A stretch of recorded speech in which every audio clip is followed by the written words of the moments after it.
What if I told you that right now in the heart of Africa, a brutal war led by President Paul Biya has raged for 8 years, leaving over 6,000 people dead, more than 638,000 displaced within Cameroon, and at least 70,000 forced to flee as refugees into Nigeria?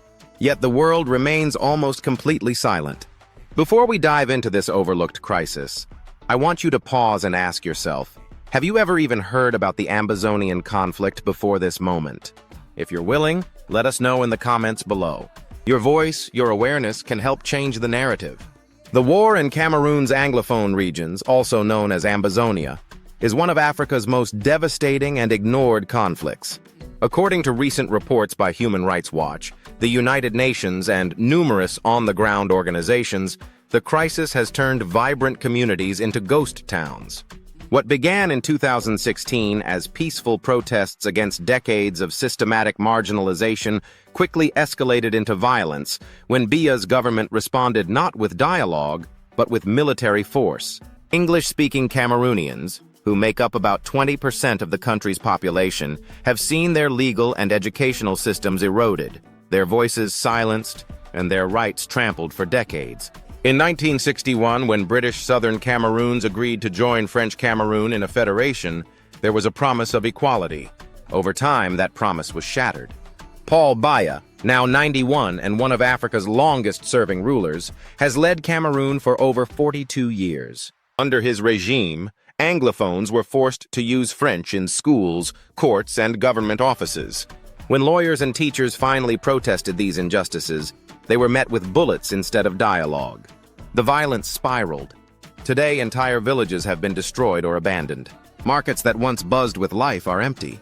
Over 4,000 schools have been shut down or demolished, leaving around 700,000 children without access to education. The health system in conflict areas has collapsed, with hospitals and clinics often targeted. The trauma is incalculable. Families shattered, childhoods lost, dreams broken. Yet, Ambazonian separatists have also been accused of violence, including attacks on government forces and intimidation of civilians who refuse to support their cause. Still, international observers widely agree that the scale and systematic nature of abuses by government forces dwarfs the actions of the separatists.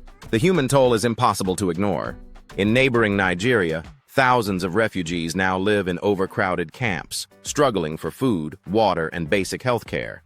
Children born in exile have never set foot in their homeland, yet they grow up hearing stories of a land they may never see, a land many still hope to return to.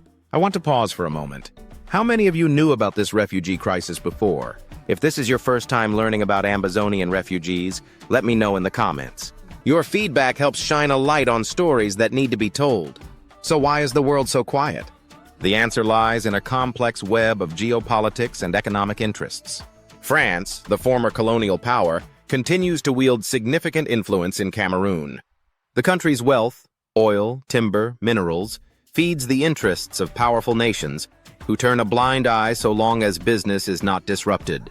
The African Union, often hamstrung by its own policy of non-interference, has remained largely silent. The United Nations has issued reports and statements, but meaningful action is still missing. Meanwhile, Biya continues to attend summits and maintain diplomatic relations, as if the suffering of his people did not exist. This global silence is not lost on those most affected. Many people express heartbreak, frustration, and even self-blame, questioning why their suffering is ignored. Some viewers say the only real solution is for Ambazonians to rule themselves. Others highlight that the true scale of the tragedy is much greater than the numbers reported. There is anger at foreign powers accused of blocking efforts for peace and at the lack of international coverage. Yet amid this pain, there is also resilience. The blue and white flag of Ambazonia, distinct from Cameroon's official flag, has become a symbol of hope, a future where the people themselves can choose their destiny. What, then, is the way forward? Many believe the first step is simply refusing to look away. Awareness is a form of resistance. Sharing these stories, speaking up, and challenging world leaders and media to address the crisis are acts of solidarity that matter. Humanitarian support is urgently needed for those who have lost everything. Others call for real dialogue, international mediation, and ultimately, for the recognition of Ambazonia's right to self-determination. As long as powerful interests continue to profit from the status quo, it is up to ordinary people, viewers like you, to keep the pressure on and keep hope alive. Let's not allow this hidden war to remain in the shadows. The future of Ambazonia and the conscience of the world depend on our willingness to stand up, speak out, and demand justice.